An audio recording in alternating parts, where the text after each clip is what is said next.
everyone.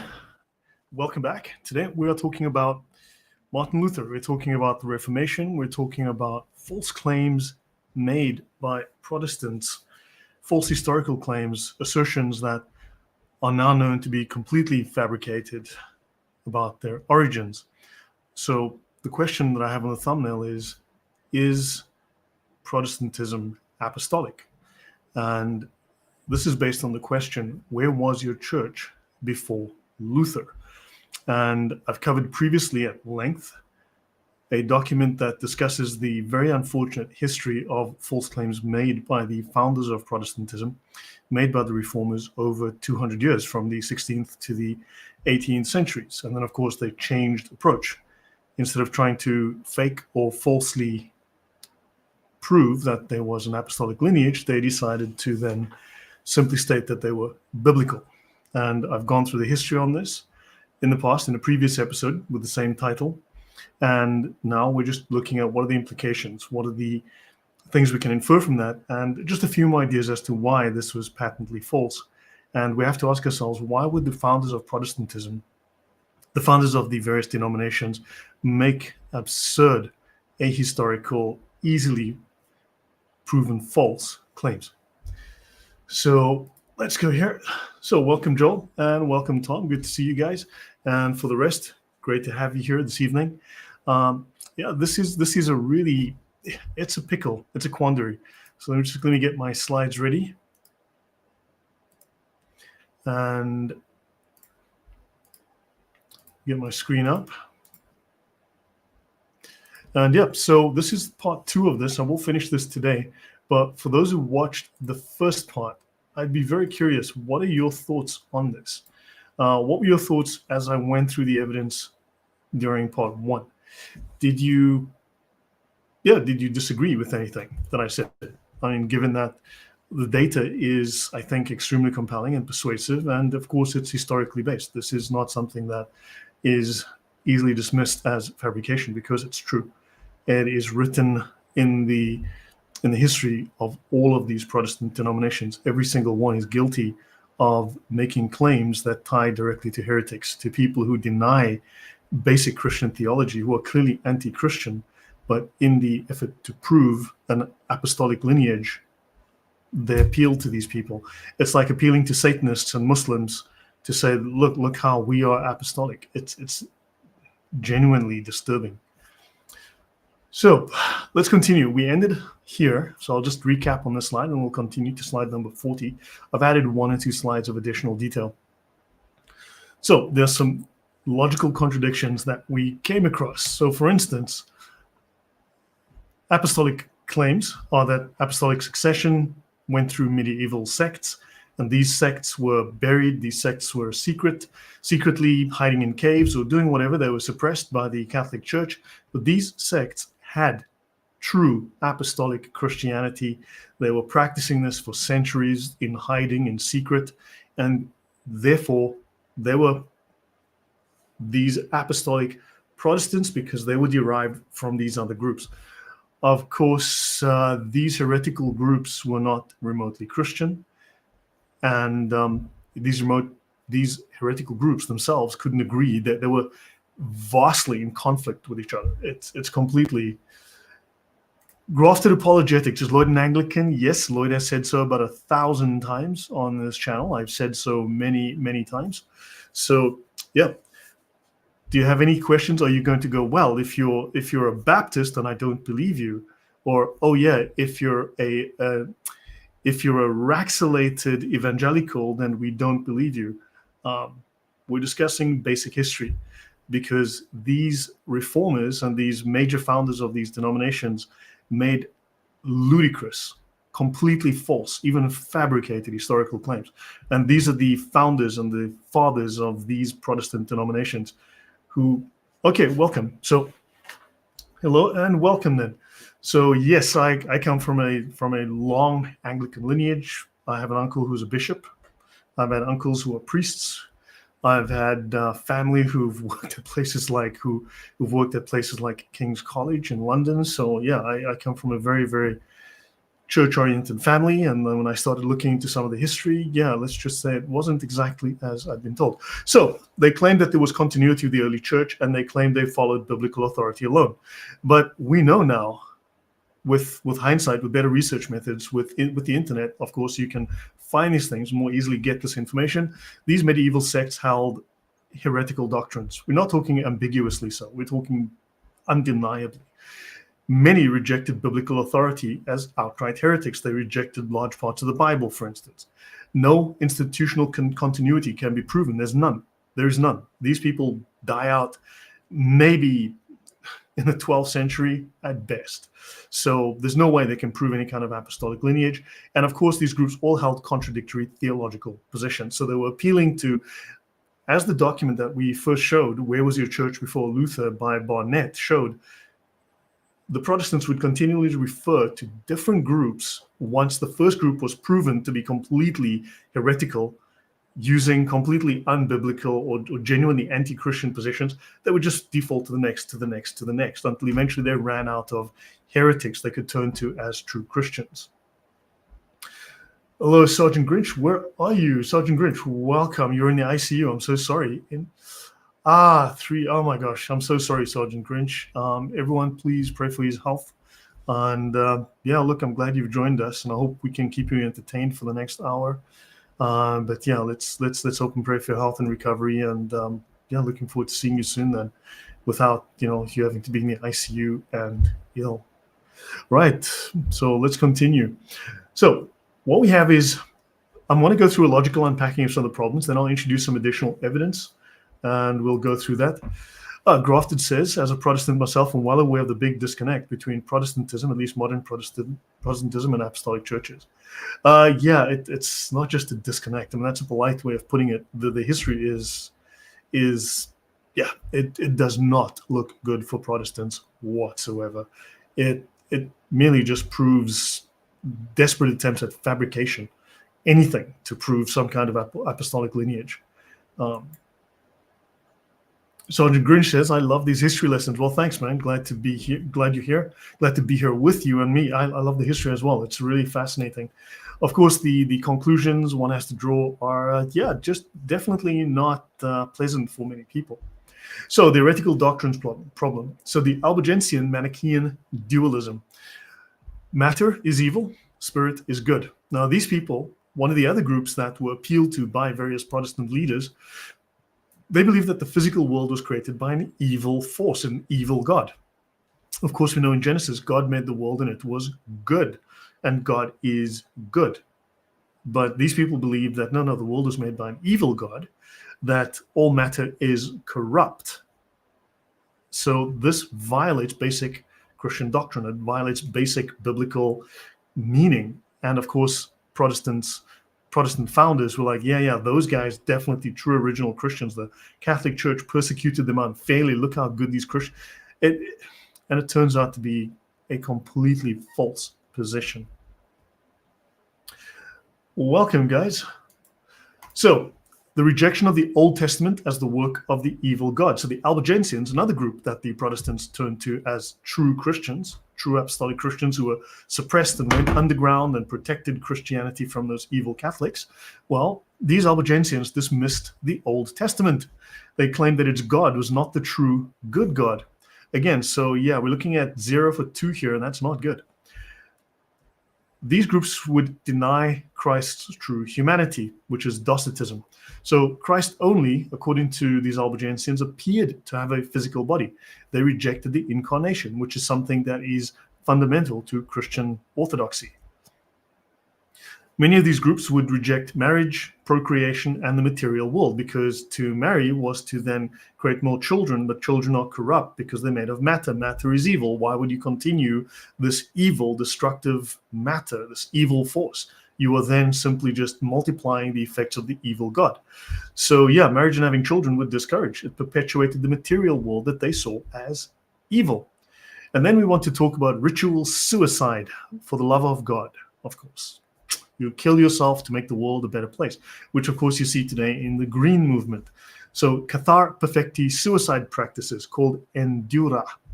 So the most devout would seek ritual death They would starve themselves to death to escape the material world, a practice called endura.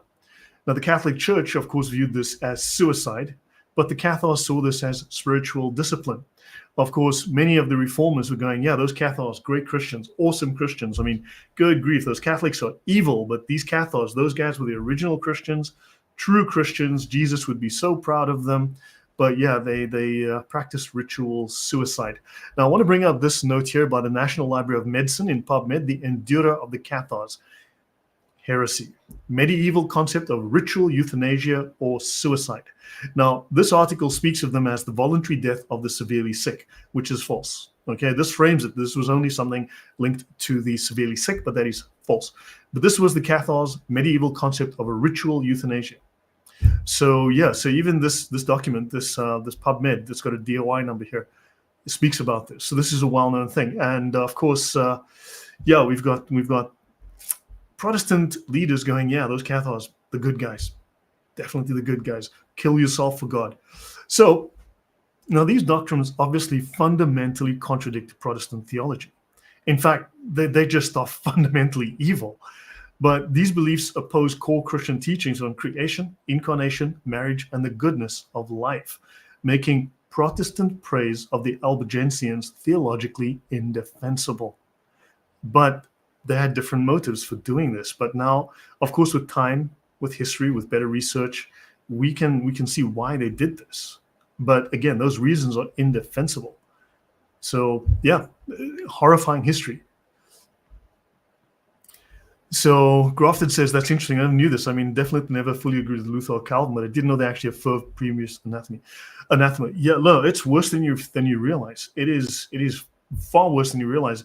When you go through the actual writings of Calvin and the writings of Luther, you will find incredibly disturbing things, which generally do not get discussed for obvious reasons. But yeah, there's a lot that is very disturbing. Government-assisted euthanasia.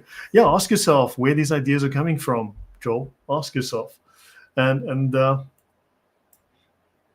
Porfirio Santiago de Guzman Jimenez says, if you also think about it, Protestants who reject the idea of having images is not only a form of iconoclasm, but a form of Manichaeanism if they believe that God cannot use images or matter. Very interesting point. You know, that's worth, drop that in the chat, in the comments later. Just maybe I can look that up and see if I can find any historical links to that. So, yeah. Now, John Wesley praised medieval Manichaeism. I'm just doing a quick summary of a little bit of the previous episode of part 1, and I'm going to do a little bit of a logical analysis, and then I'll add a bit more information to go through some of this, right? So John Wesley, right, the Methodist, he praised, and he's a former Anglican, he praised Manichaeism, sorry, today my tongue is just twisted, as pure Christianity. So Wesley astonishingly described Manichaean groups as embodying authentic Christian faith. I mean, to put it mildly, that's retarded. That is utterly retarded. But he did. So he endorsed groups that rejected biblical authority. So he commended sects that dismissed parts of Scripture. But then, of course, when we go through Martin Luther's history and the copious writings of Martin Luther from Luther's works, Martin Luther also rejected large parts of Scripture. Martin Luther disagreed vehemently large parts of Scripture. So, yeah, no surprise. And, of course, these groups also rejected traditional Christian canon. Now, he supported sects that denied Christ's humanity. So Wesley's praise extended to groups that even denied the incarnation, which is a core Christian doctrine. Christ was born from a virgin. He was born as a human being. He lived, he suffered death, he was buried, and then, of course, raised on the third day. That is core Christian doctrine. He contradicted his own Methodist theological foundations. These endorsements conflicted directly with the essential beliefs of Methodism and Protestantism, were supposedly biblical. So he was quite happy to indulge in this fabrication. Who knows why? Well, we'll have a look at that. Yeah, to suit a particular agenda that was rife at the time. This also again reveals the desperation of Protestant historical revisionism. This kind of praise highlights the extreme lengths that Protestants went to construct a pre-Reformation lineage. The question being, where was your church before Luther? And this was their answer. yeah, we're going to go to all these guys who reject the Bible, reject God, reject Jesus. We're going to call them awesome Christians because the Catholics are evil. Yeah, not a good plan, but that was the plan they went with. So Di Antonovich says another good explainer why Catholicism is the one which meets the most requirements. And yes, actually, once you put the history side by side, work through it logically, the Catholic Church has a very strong position, of course. So Porfirio says, absolutely, there are many Eastern Orthodox who make the point as well. And I'll drop it in the comments after the live stream. Thanks. Look, I will say I am very skeptical of Eastern Orthodoxy. I have reasons to be extremely skeptical. I've spoken about this many times. I haven't gone into any depth. I haven't covered that at great depth. By the way, I've just finished two detailed sets of slides on Catholicism, so I will be going through those soon, but I've got a bunch of other slides I want to get through that I've finished. I finished about 5 slide decks this week. I've been extremely busy. But yeah, we'll do them piece by piece. For sure, I'm Protestant by way of culture, birth, and entry into the faith, not by any sense of actual doctrinal submission or agreement to the first reformers. Well, and the thing is that, but if you live in a guy's house, you eat his food, you use the same phrases, you do the same things. You live in his house, you drive his car, you make the same statements, you have the same worldview, and then you claim I've got nothing to do with those guys. It doesn't quite work. It doesn't quite fit because, remember, they were separated from Catholicism. And they would take oppositional positions. They were protesting against Catholicism. So when you repeat those same things, I do scripture alone, I do faith alone, and all of these other statements, or you say, no, I have a right to decide my own because of the priesthood of all, but that's all Martin Luther's nonsense, Calvin's nonsense, Zwingli's nonsense. And so of course you're attached to that particular lineage. You're part and parcel of that particular, you're under that umbrella. So Grafted says, I've largely known about the indulgencies, controversies, and how the Reformation started. Even Martin Luther states in his own writings that his issue was not indulgences, was just a minor issue. In fact, I believe it was just a pretext. But even Martin Luther writes in his own writings that indulgences was not the reason for his schism, that his issue, right, which he, in his debates with Erasmus, he states, you, Erasmus, you have identified the crux of the issue where I have a problem with the Catholics. And that, Martin Luther states, is free will, because Martin Luther did not believe in free will. So this was the issue of free will. I've covered that previously in discussions on free will and his discussions with Erasmus. And also Martin Luther had severe issues with the scholastics, with reason, with logic. Martin Luther despised those, despite claims to the contrary by various supposed scholars and theologians who are dedicated to the truth. When you just read Martin Luther's own words, you discover very quickly that these theologians are either misled or they're just flat out lying. But given what I've learned about Protestant history so far, that is no surprise to me. The Orthodox death to the world movement crosses my mind. I realize it means death to the passions, but there's borders on Gnosticism. Yes, there is a very interesting point there. Eastern Orthodoxy, which one? Yeah, the whole lot of them. But yeah, generally the whole lot. If you look at the founding, where it starts from, when I look at the history there, I've gone through that on my own, spent a few hours examining that, and it just looks suspect. So to me, okay, that says a lot when this was their best appeal to historical legitimacy, older heretical movements. Exactly, because Martin Luther would repeat things. Martin Luther was praising heretics as well. He was praising groups that are clearly heretical, talking flaming heretics, not just a guy who got a typo in his dissertation on Jesus. No, we're talking flaming heretics.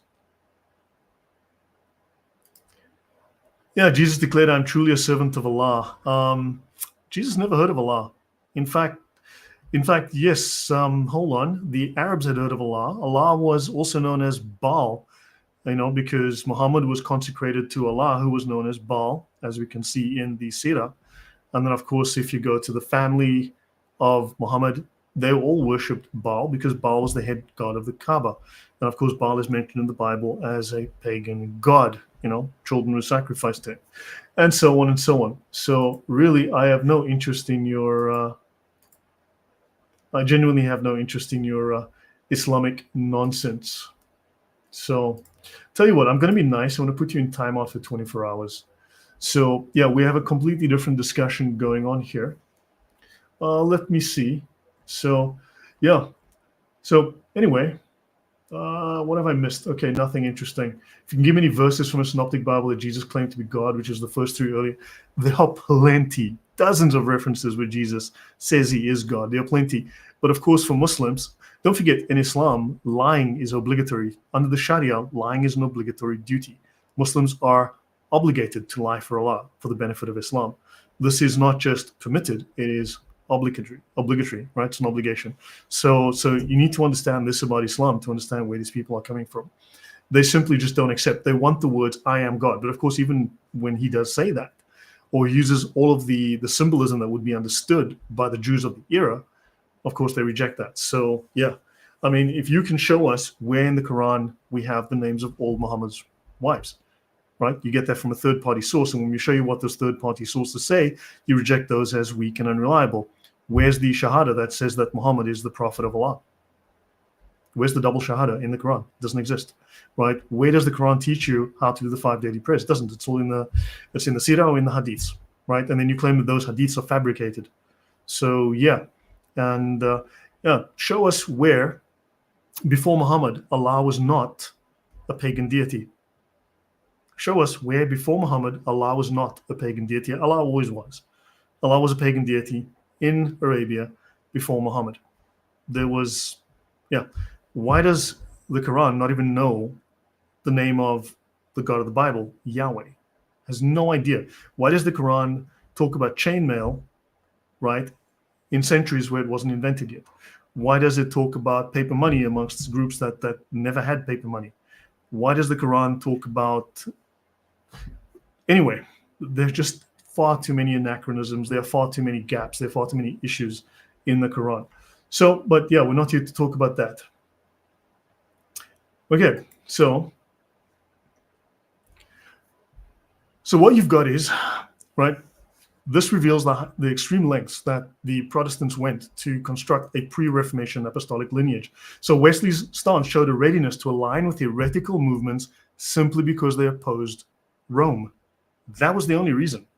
Right? If you read the paper that I referred to, it should be in the description as well. If you read that paper, it was anything but Catholicism. And as long as you rejected Catholicism, you could believe that Jesus was a three-legged, purple-haired dog that came to lick your face to bring you salvation. And if you fed him dog food, he would give you double reward in heaven. And if you believed that about Jesus, as long as you didn't like Rome, you were good to go. You were part of the Protestant club. It was that ridiculous. And unfortunately, that's the history. So Barnett's paper tells us that the anything but Catholicism practice led Protestants to very uncritically, and this is all the denominations are guilty of this, to assimilate medieval opponents of Rome, including those with demonstrably heretical doctrines, into a proto-Protestant lineage simply because they were anti-Catholic. As long as you're anti-Catholic, you were part of the club. So they weren't very fussy. Now, there's also an Anglican inconsistency we mentioned before. So, yeah, A. Blackamore condemned Albigensians as heretical. But of course, all the other Anglicans were saying, no, these are the good guys. We're with them. They're with us. Those are the original Christians. Now, here's a simple question. I will come to this question later, but I will ask you, if these heretical groups, if these insanely heretical groups were the early Christians, the original, despite the fact that not one of these groups agrees on anything. They've got doctrines that are wildly all over the place and contradictory. But if these were the original Christians, why didn't Calvin become an Albigensian? Why didn't Calvin join them? If these guys were the authentic, original apostolic Christians, why didn't Calvin become one of them? Why didn't Luther become one of them? Why didn't Wesley join them? If these guys were the original Christians, why did none of the reformers become one of them? Kind of a weird thing. So I get where you're coming from, the whole you live under his roof analogy, but obviously this is monolithic. Unfortunately, if you're not Catholic, you're one of them. It's as simple as that. So the claim that it's not monolithic doesn't matter. You're part of a particular group. You've got this side of the stream and you've got that side of the stream, and your group is that side of the stream. It's that simple. You're either this side or that side. And unfortunately, all of these ideas come from a source. And then, of course, people started to take and pick and choose and develop their own variants and versions, but they fall under the same umbrella. It's that simple. You're either one of these or you're one of these. Now, here you've got all sorts, right? You've got all sorts over here. and you've got a single doctrine here. But yeah, you've got a whole riot of contradictory, incompatible ideas, right? Calvinists, the main issue here, take for instance the well-known famous one, Calvinists and Arminians. They can't agree. They haven't agreed for 500 years. Nobody can solve it. But they're all Christians, right? They have totally incompatible doctrines, completely incompatible, utterly contradictory doctrines. Both can't be right. One must be false. And we can do the same. We can do comparisons across numerous of these Protestant groups. Someone must be wrong, but they all claim to be led by the Spirit. They all disagree and contradict each other. Someone must be wrong. It's not even an option. Clearly, there's a massive amount of falsehood there. So yeah, they all fall under that same banner. So let me see. Okay, so let's go on. So Blackamoor openly denounced the Albigensians for their unorthodox beliefs. So, I mean, he eventually wrote against this, and the Anglicans had to get their heads out of their bums because they realized, yeah, we're making fools of ourselves. Other Anglicans, at the same time, though, were claiming them as ancestors. So some Anglicans portrayed the Albigensians as spiritual forerunners of Protestantism. So, of course, you have internal Protestant contradictions on the same historical groups, and this resulted in Protestants both rejecting and embracing the same group, depending on the argument.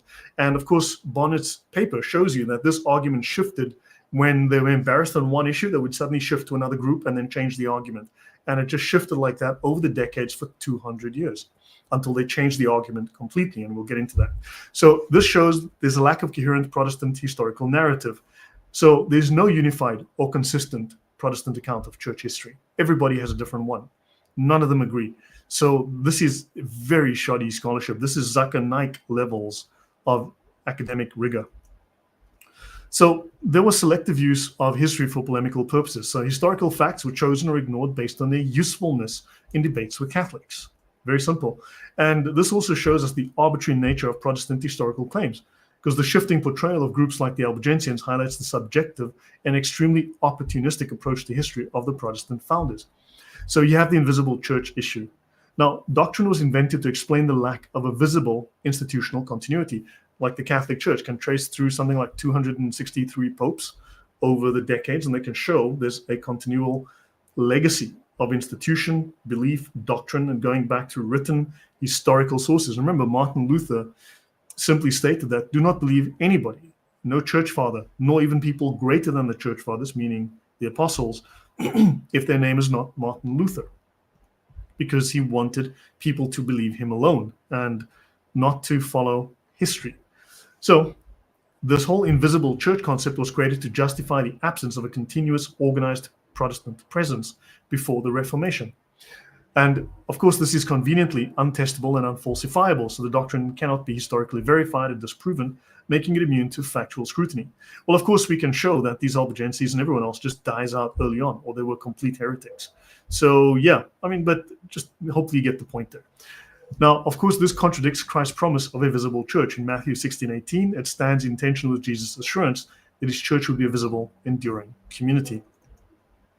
It allows Protestants to claim any group as spiritual ancestors, which they did liberally. So if the church is invisible, you can include any dissenting group as part of your lineage. Very convenient. It means that church history becomes meaningless and entirely subjective. The invisible church idea makes historical investigation irrelevant, as true believers could be hidden anywhere. This opens the door to people like Bart Ehrman, who can claim there are many Christianities. Of course, if you have a certain doctrine with very clearly defined criteria, then anything outside of that is not a version of that. It's a falsification, a fabrication, something that is opposed to it. Gnostics, heretics. You have Christianity and you have Gnostics and heretics. As simple as that. Welcome, Oratex. How are you doing? Okay, let's continue. So this doctrine lacks clear biblical support, and it undermines the Protestant commitment to Scripture alone. So an observation I want to make here. Right, got about 14 slides to go. So scholars and even Protestant apologists, some at least, acknowledge that the proto-Protestant argument involving Waldensians, Albigensians, or even figures like Huss and Wycliffe as direct, unproblematic forerunners has been discredited in serious academic historical circles, because we now have far more access to primary sources because of the internet and because we've started to scan documents and make them available, we have better search methodologies. The software that I use can scan through thousands of documents in 2 seconds. I can look for a term through 25,000 documents in under 2 seconds and find references and then start pulling those out. So things of this type allow us to search through data and find things we couldn't before.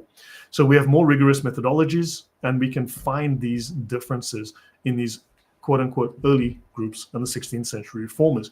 So they were able to make these claims, but now these claims can easily be proven false. There are discrepancies. The groups like the Albigensians, they rejected the incarnation. They're so fundamentally at odds with Christian orthodoxy, including Protestant orthodoxy, right? So you have Waldensians, they're a little bit closer to mainstream Protestantism, but these are still not something that you can point to as having a lineage back to the apostles or to be Protestants. The Protestants clearly differed from them, right? For many Protestants, the ultimate authority is, of course, sola scriptura, scripture alone. But if their doctrines are derived purely from scripture, then historical lineage becomes less necessary, even if it's desirable. So the argument then shifted historically from we were always here to we are faithful to the Bible. Of course, the 30,000, 40,000 plus groups can't quite decide what the Bible actually says or what is apostolic biblical interpretation because, again, they have irreconcilable, contradictory views. There's the embarrassment of association because they're associated with genuinely heretical views like the Albigensians or those whose historical continuity is tenuous, the invisible church. This undermines claims to orthodoxy or any kind of biblical fidelity or any kind of historical validity. So contemporary Protestant apologetics focuses more on theological arguments because they lost the historical argument. They completely lost the historical argument. There was no way they could prove any kind of apostolic lineage. And they eventually realized we've painted ourselves into a very dark corner by pointing at heretics and Gnostics. So basically they started saying, look, but the Reformation was necessary because of church corruption, indulgences. And that was the whole thing. Just hysterical panic over things, often overblown, right? We rediscovered biblical truth. We restored the Bible. Okay, so I've done a series of talks on groups, arbitrary groups you've never heard of, random whack jobs, complete lunatics, totally anonymous people that all claim to have rediscovered authentic original Christianity. There's hundreds of them. I've gone through a list of that, and these people have bizarre ideas, contradictory ideas, whack job ideas. You wouldn't even remotely recognize them as Christian, but they all claim they restored the original Christian faith. So anyway, so the emphasis here is on doctrinal purity and biblical faithfulness, quote unquote, not historical lineage. So this defense fell out of favor because it was so thoroughly debunked by careful historical analysis. So yeah, you have the uninformed who try to push that, but yeah, there's nothing serious. The who? Let me see. Albigensians, Waldensians. Sorry, that slide was a bit tiny. Apologies there, Maria. So what you have is historical revisionism. So they would only the Protestants would highlight passages from medieval texts that appear to support their views, while ignoring or omitting sections that contradict their theological positions. And of course, they would have these odd historical interpretations. So events and beliefs from the Middle Ages are frequently interpreted through a Reformation-era lens, attributing Protestant motives or doctrines to people and movements that never held them. But of course, this is all being proven to be false because we've got access to the original documents. We have far more insight now. So those we can all prove that this is false. But of course, then they also created mythologized narratives. You have stories of faithful remnant groups surviving in secret. And these groups, after they were finally able to break free from Catholic Church oppression, the victim card here, they were able to finally come back into the light and reveal to the world true apostolic Christianity. And of course, one has to wonder then, if Protestants are telling us this is the case, why did none of the reformers convert to those religions? Not one. So yeah. So another thing that I've come across, oh, and by the way, this faithful remnant group surviving in secret, that's a Muslim story as well. The Muslims tell exactly the same story. I've covered that in the past. on my discussion on polemics, right? On Islam versus St. Paul, this is exactly the same story in the Islamic sources, that they claim that they were the remnant group that was oppressed and suppressed by the Catholic Church. They went underground, they waited in secret for Muhammad to arrive, and then they revealed themselves in the person of Muhammad, and they took the religion of Jesus and they spread it to the world through Muhammad. And that's a Muslim story. It's not a new story. It's not original. Another thing I have noticed, there is deliberate misrepresentation of Catholic sources, right? Because I do find that Catholic writings and official documents are quoted out of context to make the Catholic Church appear corrupt or oppressive, to reinforce the victim narrative. Protestants good, Catholics evil. You do see that. So the primary goal was to undermine Catholic claims to apostolic succession. That was it. So the main objective was to challenge the Catholic Church's assertion of unbroken line of authority from the apostles through the popes, right? Weakening its claim to be the true church. And of course, historical accuracy was sacrificed for polemical advantage. This was purely an effort to be right, not an effort to be truthful.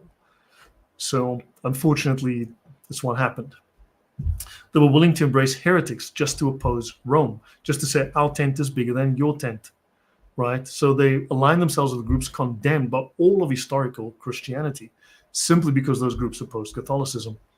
And this demonstrates that anti-Catholicism, not truth, drove Protestant myth-making and historiography. So they selected historical evidence that suit them, but let's just say it bit them eventually. This was also revealing in that it showed the fundamentally reactive nature of Protestant identity. So Protestant identity is protesting against what? Well, perpetually, always protesting against anything Catholic. So it's not an identity that stands on its own. It's an identity that stands in opposition to something. Think of theism, right? The belief in God, which is a long history, and atheism. Atheism is relatively new, but atheism cannot exist unless it stands against something. It has to stand against theism. Therefore, atheism is not neutral. It's not the lack of belief. It stands in opposition to something. The same thing, Protestantism stands in opposition to Catholicism. So while Protestants claim to be the early, true, and original church, they stand in opposition to the Catholic Church, which historically provably existed. So there's no independent tradition. It's merely a position in opposition to. And of course, I'll say bluntly that Protestant historical methodology is bankrupt. And this reveals a lack of scholarly rigor and undermines the credibility of any Protestant historical claims. So that section is now done. We go to the last one. And let me see if I've missed any comments. Protestants helped make America great. And does that change the fact that Protestants lied about history? That Protestants stood on the shoulders of heretics, people who disavowed Christ, people who denied the Old Testament, people who disliked large sections of the Bible, people who said that Jesus never existed, Jesus was never born, Jesus was just a spiritual being, that the God of the Bible is evil, the God of the Bible is Satan. Does that change the fact that Protestant forebears, the Protestant founders, referred to these people with these whack job beliefs as true Christians, good Christians? Does that change anything? Does your deflection change any of that? That you're standing on the shoulders of people who utterly and totally basically pointed to Satanists and explicitly antichrist Gnostic groups as those are the original Christians. No, it doesn't. It doesn't change anything. So Bob, Protestants built the nation. That's fantastic. Well, Catholics built the modern world, right? So if you want to think of it that way. So yeah. But that is a deflection. Yes, Bob, that's a deflection. That's called a deflection. We need to look at the foundation, you see, where Protestant ideas come from, and these ideas come straight out of a bunch of heretics, sadly. So yeah, that's a deflection. So anywho, no, I'm not Catholic. Bob, I get asked that question roughly every 30 seconds. No, I'm not Catholic. Believe it or not, I'm not. So no. I am simply showing history. Protestants lied. Martin Luther lied. John Wesley lied. Calvin, same. And there's a lot worse than that I can say, because historically these people were some of the worst people you'd come across. Martin Luther is responsible for massive numbers of deaths. Now, of course, you're going to go, well, but no. Let's just stick to the people that are being foisted on us as supposedly great theologians are shown to be people who just didn't have a clue. Right, and were willing to lie to perpetuate a myth, which obviously wasn't true, just to give themselves legitimacy. I'd say that is rather sad. Who supported Hitler? The Protestants, of course. Lutherans supported Hitler. That is, you should look at my series on Hitler. I go at length through the Protestant churches that actually went along with Hitler, that supported Hitler, and they actually went and rewrote the New Testament, stripped out large sections of it, and Nazified the rest of it to support Hitler. So, the people who supported Hitler was A, the Protestants, and B, the Muslims. Muslims and Protestants very strongly supported Hitler. So that's unfortunate, and embarrassing, but there you go.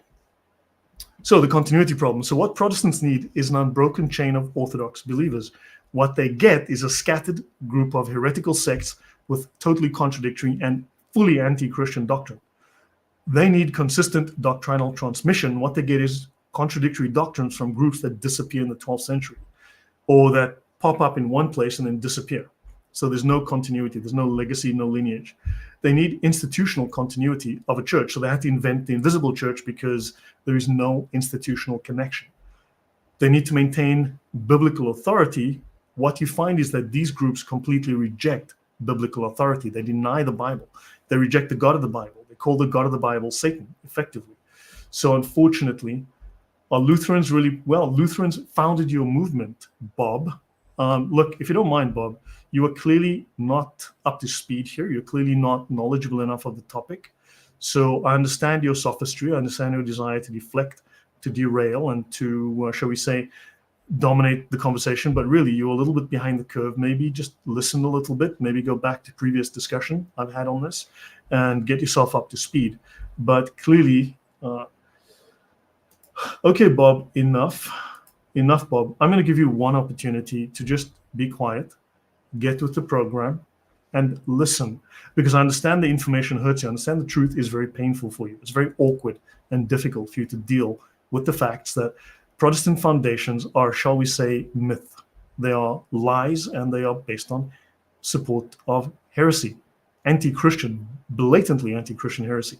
And all of these Protestant forefathers, all of these Protestant church fathers supported this. They pointed to this as good Christianity, and we can prove now that they were simply making up fabricated stories to give themselves a lineage which they cannot prove.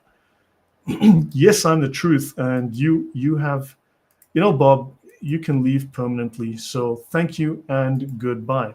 Right, now, so we have doctrinal contradictions. The Waldensians practice confession to laymen, which contradicts against, again, Protestant priesthood doctrine.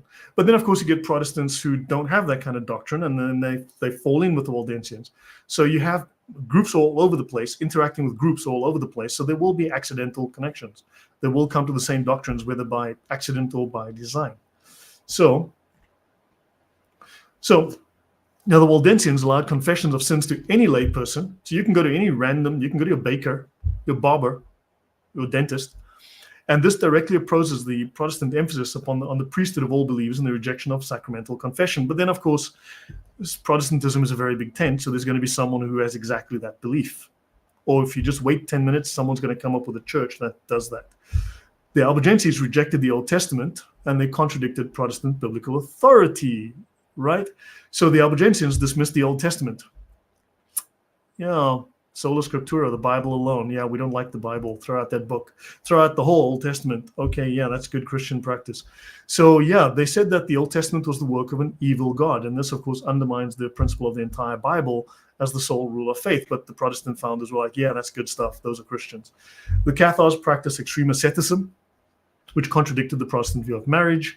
Catholic leaders condemned marriage and procreation, which, again, of course, marriage is a divine institution. But then, of course, Martin Luther did not believe that marriage was a divine institution. He did not believe it was a sacrament.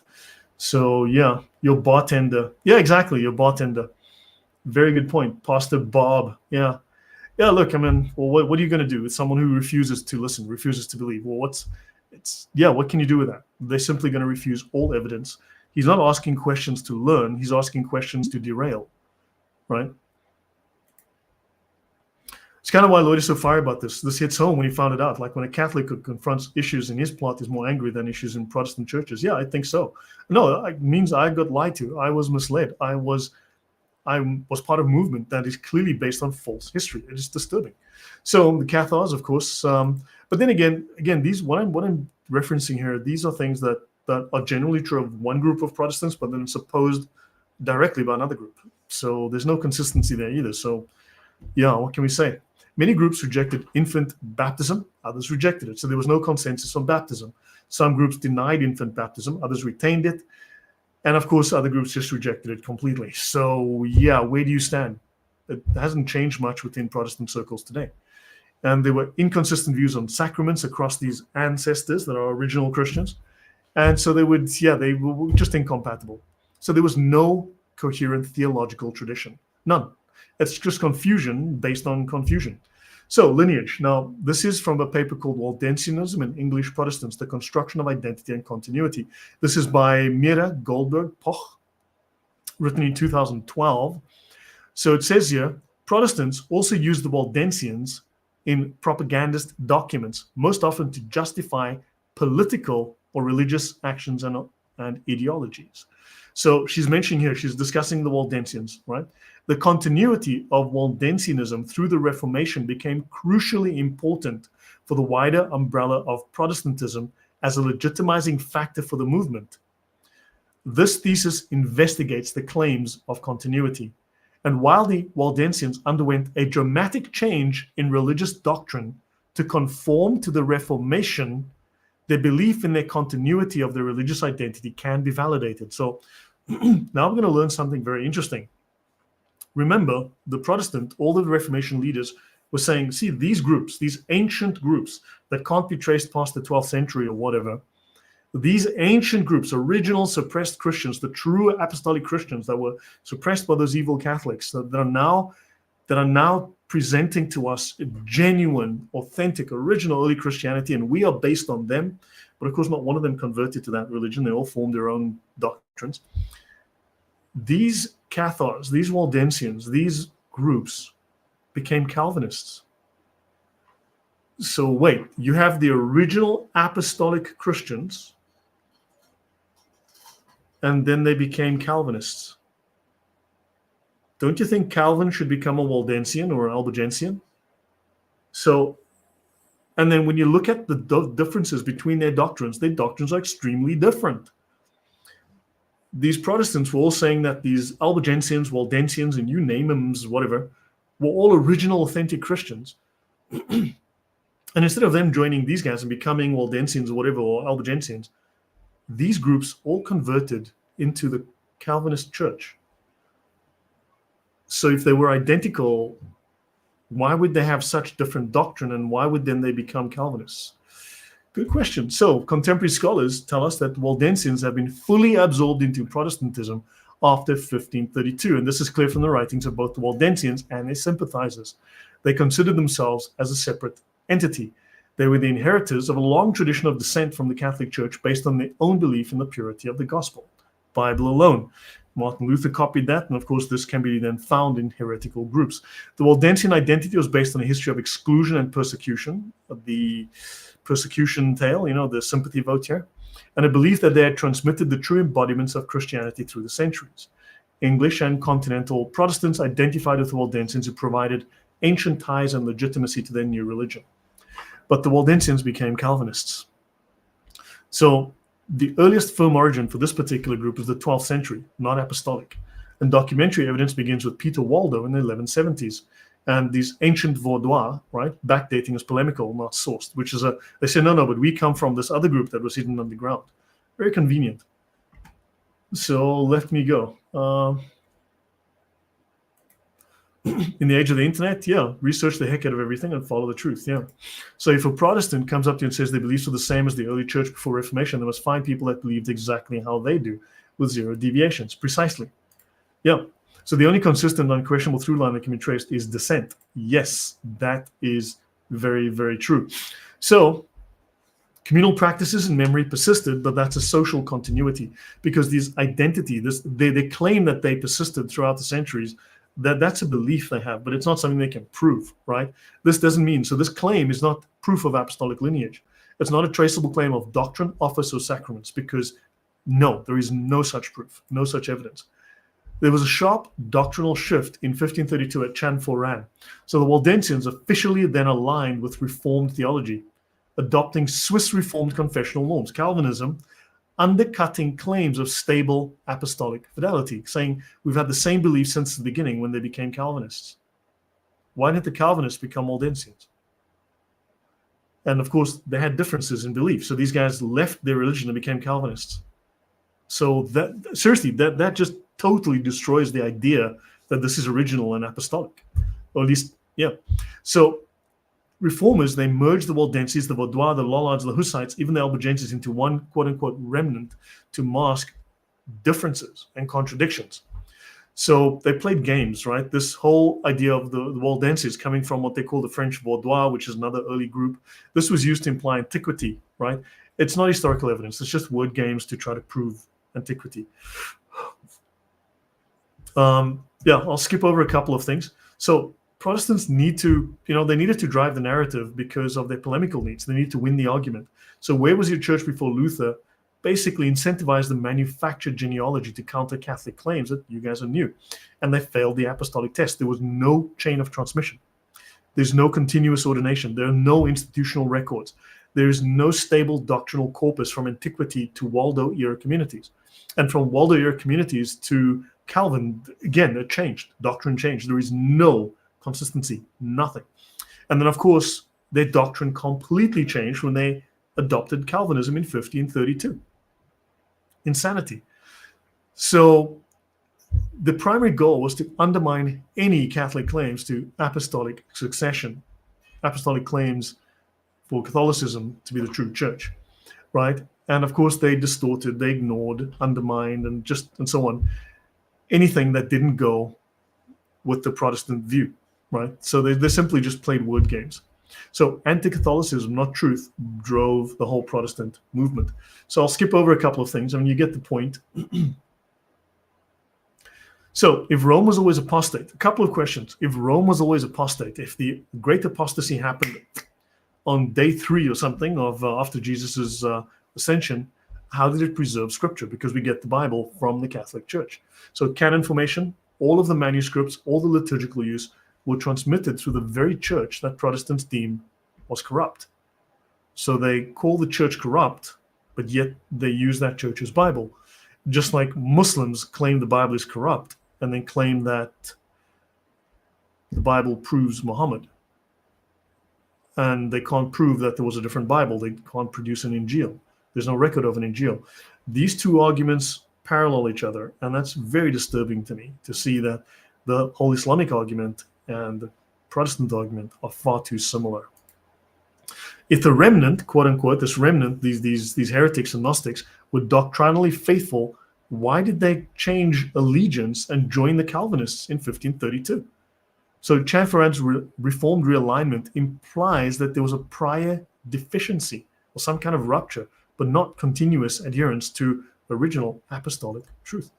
So if medieval forebears were orthodox, why did they have all of this heretical, provably heretical baggage, the dualism, the Gnostic stuff, right? This all cannot be squared with Catholic or Reformed orthodoxy or just basic historical Christianity or just anything that's common in the Bible.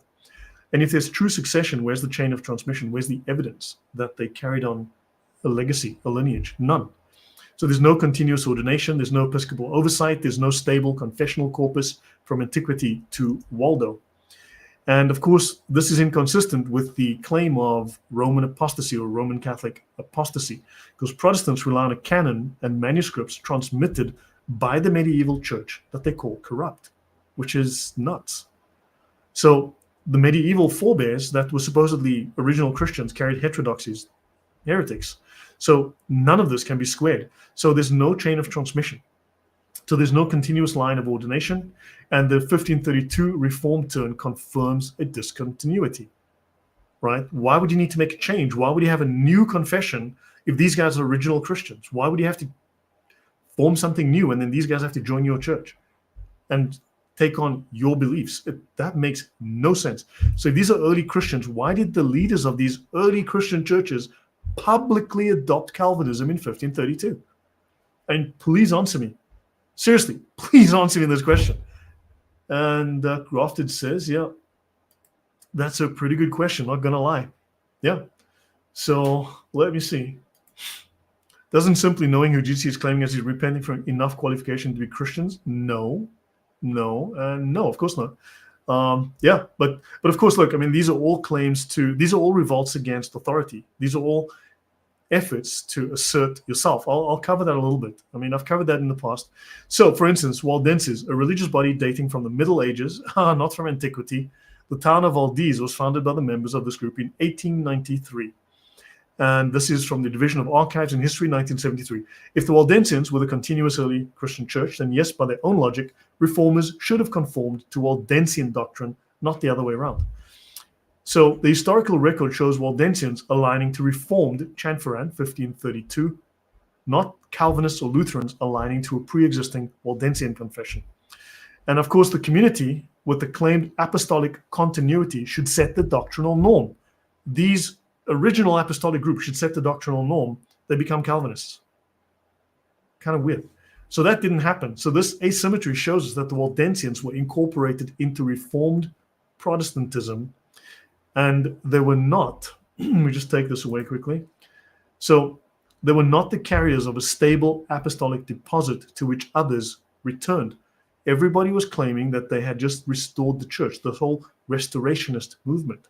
We have restored the original church because we found the original Christians. But of course, this is not true because these guys left their beliefs and became Calvinists. So, last 4 slides, then I'm done. The historical method failure. So, Protestant historians do begin with conclusions and they seek supporting evidence. So they start with an outcome and look for facts to fit. Contradictory evidence is ignored or explained away. Sources are quoted out of context to support their narratives, right? They selectively quote history. I've seen this often with selective quotations of the early church fathers. When I started reading the early church fathers, I was realizing that Protestant quotations were very selective and we failed to provide a full context, because they'll say the Bible is critical to everything. The Bible is our rock, our foundation. And then they'll go on in the next paragraph and say, and however, the church is the guardian of that Bible, and we must adhere to the church's interpretation. We follow the church in its interpretation of the Bible. We don't do our own interpretations. But of course, the Protestants will then simply say, well, this guy said the Bible alone is the foundation and rock of Christianity, which is true. But then, of course, they forget all of the rest conveniently. So now this historical methodology is subordinated to a theological agenda. So this is what the Muslims do. Their theological goals take precedence over objective historical analysis. Why do Muslims claim that Pharaoh was a Muslim, that Pharaoh worshipped Allah? I mean, no one had heard of Allah in that part of the world by then, and of course everyone worshipped Re or Ra, right? And they had a whole host of other gods. Allah was not around. Pharaoh was not a Muslim. Why does the Quran make these claims? Well, these false claims. Well, unfortunately, we got a situation where Protestants were making very similar claims. So this ends up distorting history, right? And of course, this violates basic principles of scholarly historical research. That undermines academic standards and the support and the pursuit of truth, because it simply is there to win the argument, not find truth. So these claims undermine their own theological foundations, right? This is a questionable historical narrative. Protestants weaken the very principles like biblical authority and doctrinal purity that their theology is supposed to be built upon when they rely on people that are against both. So last few slides. The theological implications. So reliance on heretical groups contradicts claims to orthodoxy, right? Citing groups with fundamentally opposed doctrines to Christianity is not a good move, not a good plan, not a good look, right? An invisible church doctrine also makes ecclesiology utterly meaningless. So the idea of an invisible church strips the church of any kind of concrete identity.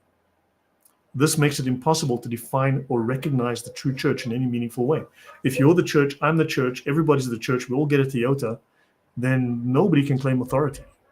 Everyone then comes up with their own personal, private, contradictory view of what doctrine says. And then all you have is chaos, and we have that today.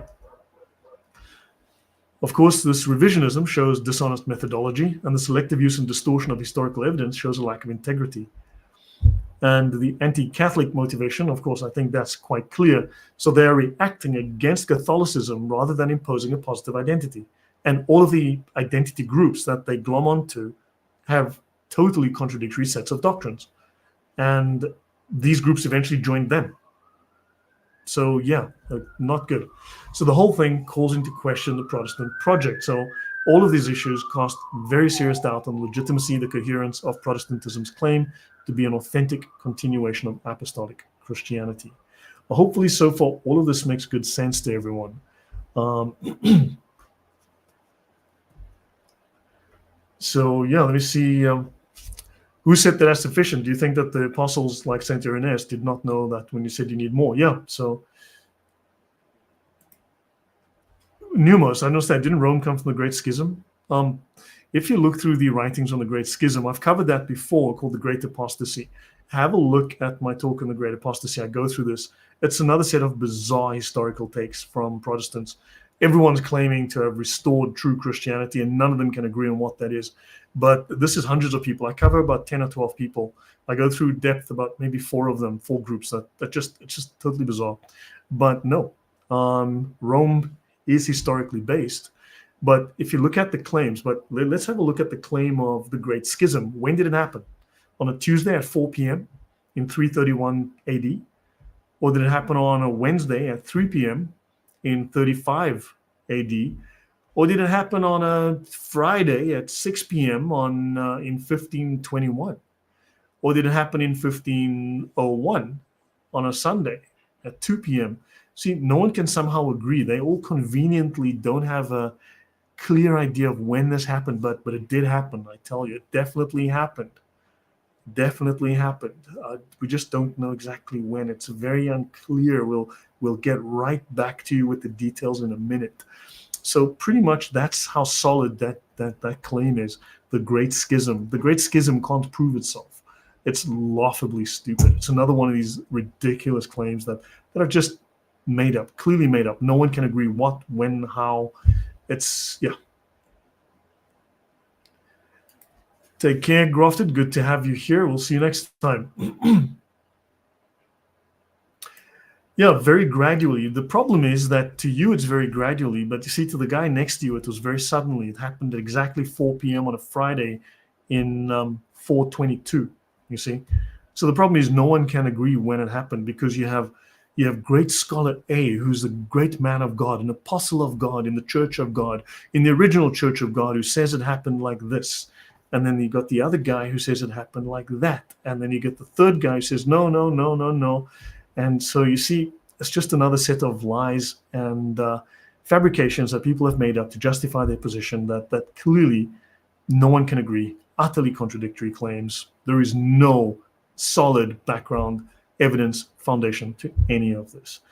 I've covered this before. It's laughably stupid. It's as stupid as the claims that Protestant founders made about heresies that were true Christianity. So looking at the Catholic response, right? The Catholic Church does provide very clear institutional continuity from apostolic times. Their story is consistent, right? So the Catholic Church traces its leadership, its structure, and its sacramental life in an unbroken link back to the apostles.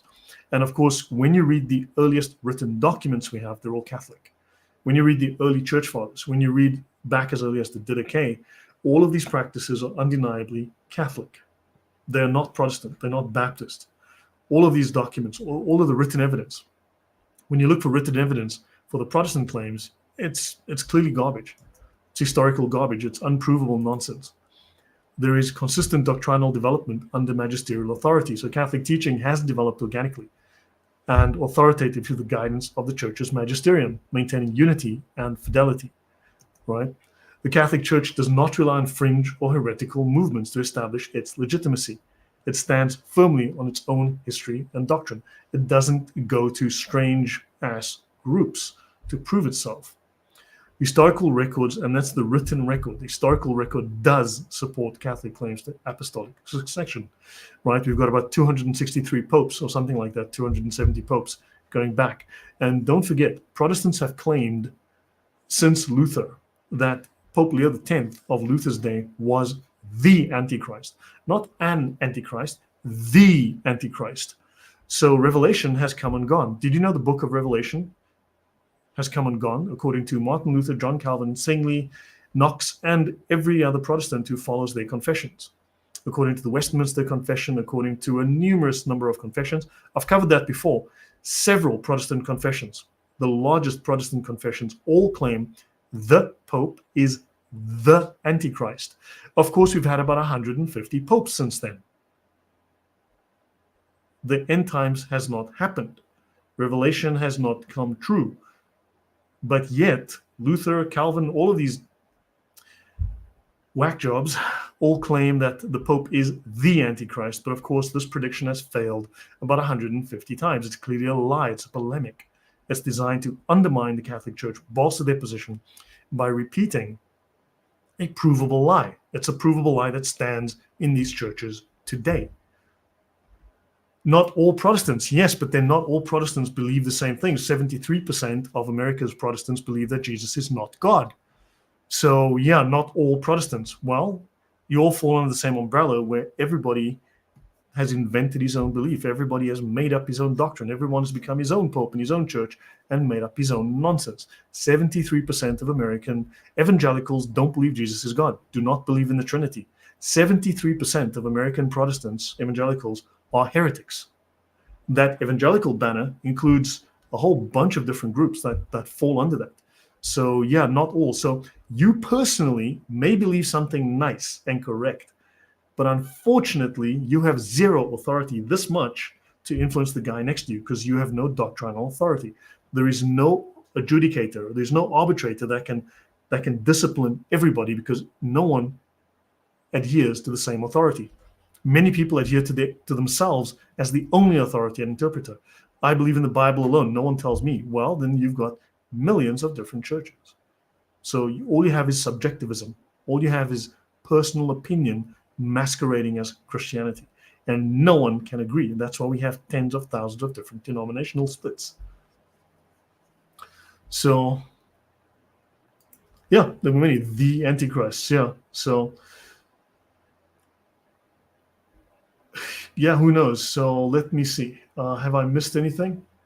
Numos said, good points. I see what you're saying. It's something I've not been able to figure out. So let me continue, but thank you, guys.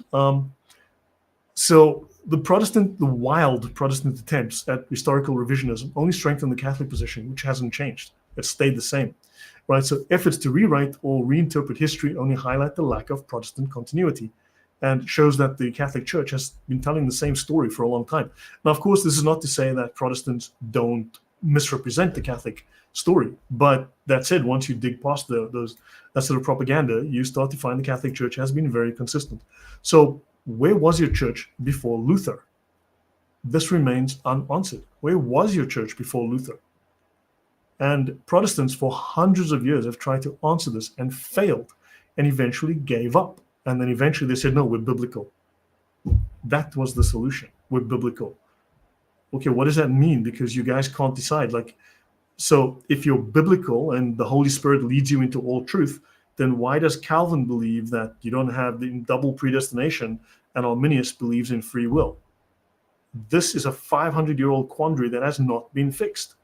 And that's just one example, but that's like the famous example because they come to contradictory positions. So the Holy Spirit must be the author of confusion then. The Holy Spirit must be the author of contradictory doctrines. It must be messing with people. Simple. Or someone is wrong. Someone is very wrong. Yeah, and there's no way to sort this out because there's no adjudicator. There is no authority that is valid. For instance, the person that spoke earlier, what authority do you have or does your church have to go to the other guy and tell him he's a heretic and to fix his ways? Zero, because he doesn't fall under your authority. He doesn't listen to it. He doesn't care about it. He doesn't respect it. His church has a completely different set of views. And of course, if someone disagrees within that church with the priest, they'll just start their new church tomorrow. And that guy might decide, you know what, I don't need a church. I follow the Bible and I make up my own story from the Bible. And so there is no authority. There is no way to impose any kind of coherence on this because everyone rejects authority. It is rebellion. Simple. It is rebellion against authority. Don't tell me what to think. I'll do what the hell I please. That's all it comes down to. Just rebellion. So, guys, last two slides. And yeah, that's the Muslim view, Maria. So, oh, distant horizon. Oh, I'm Catholic. My observation was intended being ironic. Sorry. Yeah, it's hard to understand tone through text. Maria, no one deleted your comment. Could have been too long. It's possible. Numa says, I think that this question, where was your church for Luther, is a hard pill to swallow because it will force many to reconsider their entire belief system. And I believe this is true, yes. I've had many people write to me. They leave comments. I get emails. They tell me that they try to talk to their Protestant families about some of these questions. They raise some of these problems. For instance, Martin Luther's desire to murder the disabled. And they say, look, I mean, this guy claimed to be receiving true revelation and to be the true revelation of Jesus and God in the Bible, and he stood on the Bible alone, and he said we have to murder the disabled because they're just sacks of meat possessed by Satan. And how do you square that with and the family don't want to listen, don't want to hear it, don't want to talk about it. And that's just one example. I can go through plenty with my Luther series I have. It's I'd like to see medicine practiced that way. Solar surgery. Yeah, very good point. Very good point. Yeah, it's hard for people to go against their belief system. So yeah, last two slides, guys, and we're basically done. I've been going for 1 hour, 11 minutes. So Protestant historical methodology influences contemporary apologetics. So the patterns of selective history, revisionism, that comes from the Reformation shapes how Protestant apologists defend their tradition today. There's selective use of evidence that is in modern Protestant scholarship. I've come across plenty of it. I watch so much of it or read so much of it. So yeah, they downplay evidence that undermines their position, right? Anti-Catholic bias still distorts historical interpretation. Prejudice against Catholic Church often leads to misrepresentation or unfair criticism in both academic and popular Protestant writings. In fact, you even see it in politics. And you can see it historically. It played out in the US, in the UK. You see it played out in basically prejudice towards Catholics in various spheres, socially, politically, legally. You see it. I think all of these issues, people need to really think about this and then step back and re-examine all the Protestant claims, because you have repeated methodological flaws, you have inconsistencies. This means we should critically reevaluate Protestant arguments about history and Protestant legitimacy. I do believe that honest historical investigation does lead towards the Catholic Church. So when the evidence is examined objectively and comprehensively, it consistently points to the Catholic Church's continuity and authority and stability, right? Despite being a human institution with its own flaws, it is not as retarded as what I've seen within the Protestant historical claims. And the logical and historical case, I think, for Protestantism does collapse under scrutiny. So I think a careful analysis reveals that Protestantism's claims, well, I just cannot speak today, sorry about that, do not withstand historical or logical examination. And this is not my first foray into this. I've covered numerous historical issues. And unfortunately, this, I do believe, does leave the Catholic position as extremely solid by comparison. So, last slide, conclusion, the verdict of history. So, Protestant attempts to establish a pre-Reformation legitimacy historically completely failed, right? The desire to trace Protestant beliefs and communities back before the Reformation did not produce any kind of credible results. See if I've missed any comments. Luther never wanted to leave the Pope. He had to, though. No, that's not true, Ophelia. I understand there are popular narratives about Martin Luther. I have about 32 hours, maybe more, maybe slightly less. I have approximately 30 hours of very detailed examination of Luther on my channel. I bought an entire copy with the help of my supporters on the channel. We bought an entire series of Martin Luther's works. I spent years reading through them. I have dozens of hours of Martin Luther's works. I'm actually going to be doing Luther tomorrow. I've got to cancel the show I was going to do. I'll be on with Usama Dakdok tomorrow to discuss Martin Luther again, to do more on Martin Luther's works. And if you read Martin Luther, the popular story about Martin Luther, the popular narrative is about as true as the popular narrative of Muhammad. The theologians, the academics, have flatly just lied about Martin Luther. When you read Martin Luther himself, the most disturbing picture emerges of the worst kind of man. Martin Luther is not what people portray him to be. His own writings condemn him as a most vile, evil, genuinely disgusting figure. I was shocked reading through this. You're welcome to look at his works on my channel, but the story of he never wanted to leave the nonsense. No,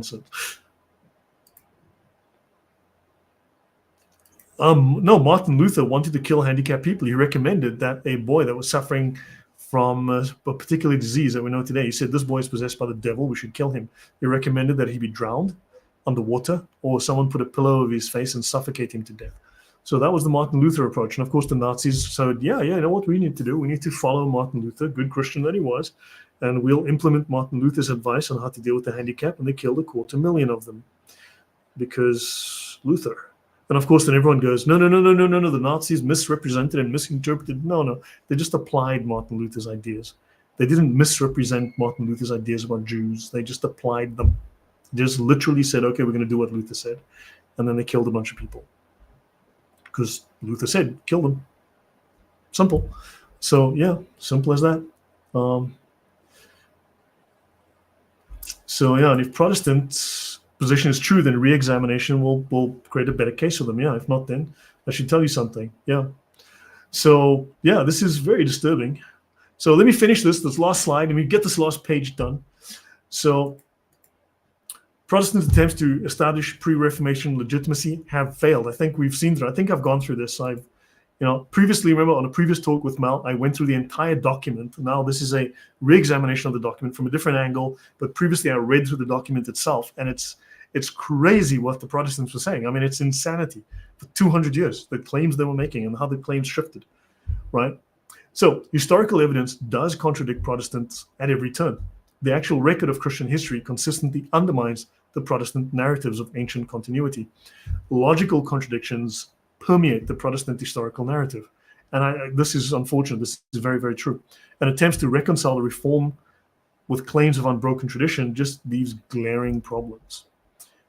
The reliance on heretical groups undermines any claims to orthodoxy. We've covered that plenty.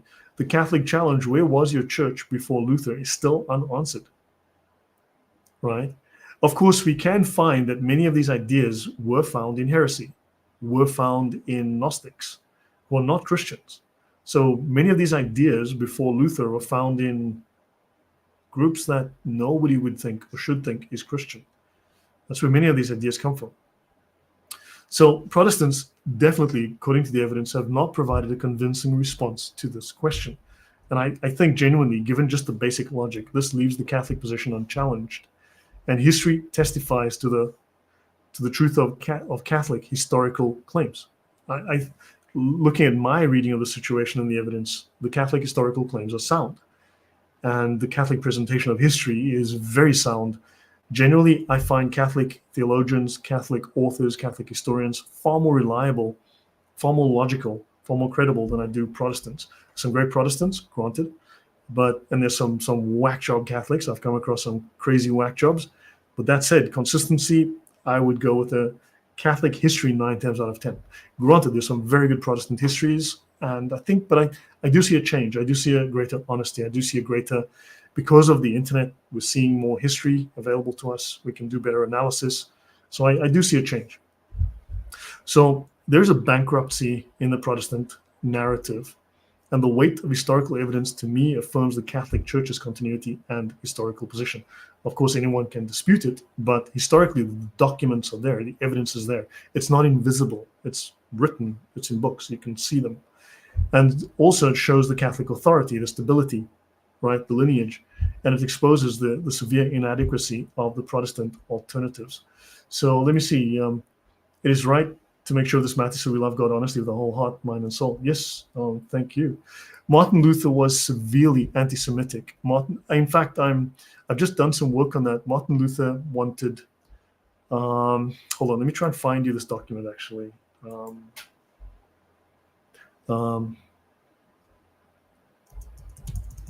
Let me actually find you. I'm glad you raised that. Oh,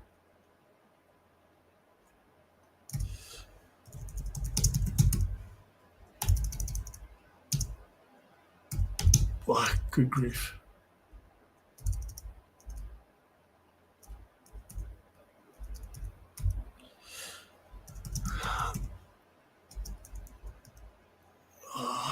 Sorry, I'm trying to find this document now because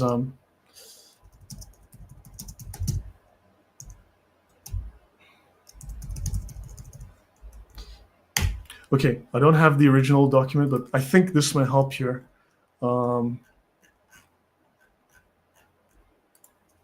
Actually, no, let me try again. It might not be this one.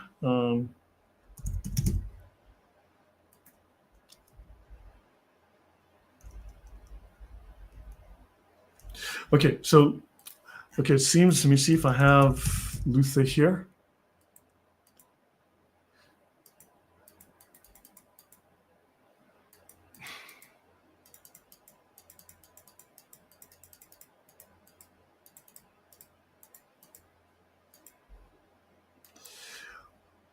Okay, no, sorry. Okay, Luther says in one of his works, his last speech in one of the last speeches before he dies, he speaks about the Jews, and he says, what he says is, we were wrong in not killing them. I don't have the exact quote now offhand. I can't think of it offhand, but Luther states, in relation to the Jews, we were at fault in not killing them, right? So Luther, one of the last things he says before he dies, 3 days before he dies, he says that Christians, at least the Lutherans, should have wiped out the Jews. This is a claim by Martin Luther. What he recommended was, if you read his book on the Jews and their lies, he recommends that the Jews be punished. He recommends that they be forced to work, right, into forced labor. That's why, of course, the Nazis, when they put the Jews into the camps here in Poland, where I live, and in Germany and so on, they had Arbeit macht frei, work makes free, right? Because that was a Lutheran suggestion. That was the suggestion of Martin Luther, that they should be forced into labor, right? He recommended that their synagogues be destroyed, be burned, that their holy books be destroyed and burned, that their money gets taken, that they are exiled, they're cast out, they're forced into labor camps, they're punished. So Martin Luther recommended a whole bunch of things, which are pretty gruesome. I'm going to be talking about this in the near future, but he made some seriously nasty suggestions. He says we were at fault in not wiping them out, or something like that. We were at fault in not exterminating them, something like that. And the Nazis just went, okay, fine, we'll just do what Luther said. So yeah, it's pretty bad, actually. So yeah, so I think that was the end of that. That's the end of that. But so let me see if I've missed anything. Ower says, doesn't mean we don't have our own issues, especially with institutional corruption and such that rears its head. But with all these issues, the fact that we're still standing is a miracle. Exactly. Don't forget, Jesus does say, and the gates of hell will not prevail against it. He will establish a church. Now, this doesn't mean the church won't deal with issues. It has to constantly renew itself in the sense of dealing with issues, refreshing itself, cleaning itself out. It's a human institution, but it is guided. Whereas if you look at what Protestants, it's kind of this, it's fractured. It's all over the place. There is a house divided cannot stand. And that is a house divided. So you cannot find any consistency or reliability within it. So I would think that's a serious problem. So let me just close that. Let me just see. Yeah, he contradicts his own beloved Paul. Yeah, exactly. Martin Luther was insane, honestly. Yeah, let me see. Thanks again, Lloyd, for another great video. That brings a lot together. You're welcome. Thank you. Yeah, Luther wasn't the only to hate Jews in the church. All churches, yes, that is true. There's blood on Christians' hands. They were hateful and they were very bad Christians towards Jews. But don't forget that a lot of this starts with heretics and Gnostics who hated Jews because the Jews worshipped the evil god, right? The demiurge. The whole Gnostic thing. They started to twist the Bible, like John 8:44. You're of your father the devil. They claimed that actually said no. You are of the father of the devil. so that they worshipped a greater demon, a greater evil than the devil himself. They worshipped the father of the devil. And that debate still rages today, believe it or not, in academia. I've covered that previously. I've gone through some scientific paper on that. It was insane. It's nuts. So you look at the Gnostics, and of course, yes, you'll find individual Catholics, and even the Catholic Church is guilty of certain crimes. Granted, human institutions do foul things, do bad things. And of course, Martin Luther, though, did make it much, much worse. Martin Luther accused the Jews of lots of crimes. He increased this whole idea of the blood libel. He developed conspiracy theories that even Hamas uses today, believe it or not. So what you've got is the Catholic Church eventually had to catch itself. The Catholic Church had to eventually change its doctrine and make a positional statement, right? So the Catholic Church veered the other way and tried to sort itself out. But again, who speaks for the Protestants? There is no one single authority that can discipline and impose doctrine on all Protestants. You have no such authority. That is a problem. So maybe you personally, you have no issue with Jews, but that doesn't mean you can influence your church or the other Protestant denomination that doesn't respect your view, because they follow the Bible only, don't they? And they make it up as they go along to suit themselves. So yeah, it's just, there's too much division. There's no way to impose authority. So the Catholic Church did fix that within itself. However, another thing to bear in mind is that a lot of the claims against the Catholic Church are often exaggerated, often just outright fabrications, plain old lies. So it's really tough it takes time to sort out all of this. Sure, you can point to problems, but we do need to take time to straighten out all the history and to just find the truth, because, I mean, there's just way too much garbage. But now we have the tools, we have access to the history, we can find the truth. It is possible. There are Jews and then there are Jews. You are commanded to pray for peace, but also, yes, granted. And there are Christians and they are Christians. 73% of American evangelicals don't believe Jesus is God, don't believe in the Trinity, don't believe in the Holy Spirit as one of the persons in the Trinity. 73%. 73% of American evangelicals are outright heretics. Outright heretics, claiming to be inspired by the Holy Spirit and based on the Bible alone. Nonsense. Trash. Garbage. They're not Christians. They're not Christians, period. They're heretics. They're Arians. They're Gnostics. They're full of nonsense. So a large swathe of America's, like 40% of American Christians, generally are not even remotely Christian. Pretending to be, yes. Claiming to be, definitely. Are they Christian? Absolutely not. They don't even believe in basic principles of Christianity. Jesus is God. Jesus was born on earth as a man, lived, died, resurrected. Don't believe that stuff, but they're Christians. Garbage. So, yep, hairy ticks, very hairy ticks. Interesting with the stream where you can get through. Yeah, look, I do try my best to engage with the chat. I have a very active chat, which is great. And I've got some very well-informed people in the chat, very educated people in the chat. And I do try to occasionally I'll bring people on to have discussions about the topic. And I'll bring up people here and there to have talks. So yeah, but this is true. I mean, I've covered this previously. I've covered it in the previous episode, and I've done an entire series on that, going through the statistics. It's really scary. You got to look at the actual statistical breakdown. If you guys want, let me know in the comments later. I will do a talk just on the statistical breakdown of the surveys done on American Christianity. It's in the toilet. It's really, really bad. It's genuinely bad. Lucifer, yeah. So thank you, Porfirio. So guys, I think that's it. Yeah, hopefully you've learned something valuable. Hopefully you've gained something here and something to think about. I know it's not easy. I know it takes time to absorb all of this, and I know it's hard to take it in. And I understand there's lots of people that will get in the way, but look, I think I've applied basic history and basic logic. I've provided the references to the papers that you can look at. You can read them, check the history for yourself. It's unfortunate, but it's true, and it's what it is. So tomorrow I was supposed to be on with the Green Beret.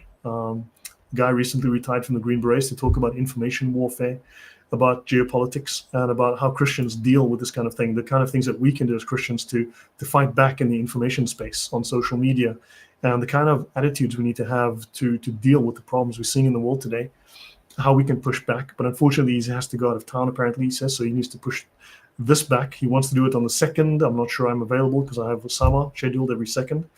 And I'm traveling that week as well. I'll be in Germany. So yeah, basically, So I'm going to try and push him to the 8th, something like that. So I'll have him on, and I think that will be a very interesting discussion. Hopefully that goes off. It's very hard to schedule with people. With many people, it's very difficult. So yeah, guys, any final questions? And then I move on. Numos, thank you. Love you, brother. Thank you. God bless. Yes, maybe we'll be guided into the fullness of truth. Yeah, interesting. AE says, interesting how old those thought concepts are. Yeah, some of them go back centuries. Some of them go back to the pagan Greeks. Many of them actually can be traced back to pagan Greeks. Believe it or not, it's insanity. Many of the ideas from atheists go back to the pagan Greeks. In fact, Darwin's ideas can be traced back to the Sufis, to Sufi poetry and Sufi mythology, as well as ancient pagan Greeks from like 500 BC. Welcome, Tom. Good to see you back from church. Thank you for your service for the truth. Yeah, welcome. So guys, I think I will see you guys tomorrow evening, probably on with Usama, to talk about Martin Luther. I'll cover some of this stuff on Martin Luther's hatred of Jews, but I'm going through a structured approach to talk about the Reformation and Martin Luther's ideas. And what Martin Luther said and what people say he said, what historians and theologians say about Martin Luther are very different. When you read Martin Luther, it's like it's a cross somewhere between Hitler and Muhammad. And you go like, this can't be true. But sadly, it's coming right out of the mouth of the man called Martin Luther. I'll leave it at that. So I'll see you guys tomorrow. So good night, guys. God bless. And I will see you soon. Take care and good night.